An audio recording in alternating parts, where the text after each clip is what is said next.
السلام علیکم. زما د فیسبوک خوږو ملګرو په همدې هیله چې روغ جوړ او د صحت په جامو برخمن یاستئ. دوستانو ما یو شعر لیکلی ده، لکه ډېر مخکې مې لیکلی و، نو اوس یې تاسو ته وړاندې کوم. اما چې لیکلی اشرف غني ته مې لیکلی و، وایي زمونږ کلی کور چې ورانېږي ستا پیڅه، هر مهاجر دی چې ځورېږي ستا پیڅه. وایي بس ځان ته دې خوشحاله یې چې زه یمه، بس ځان ته دې خوشحاله یې چې زه یمه، ولس دې چې قتلېږي ستا پیڅه. ته خو ننګرهار او نارنج ګل ته لږ په غور شه، ته خو ننګرهار او نارنج ګل ته لږ په غور شه، ننګرهار دې ټول سوځېږي ستا پیڅه.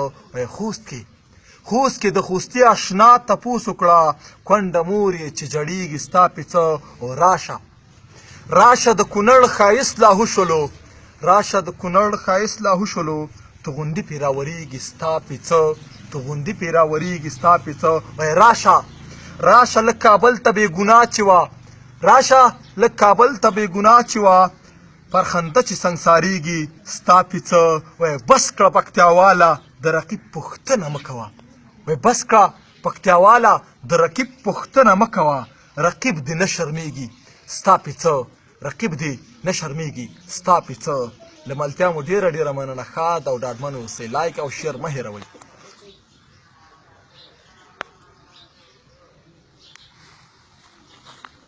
Yo no estaba.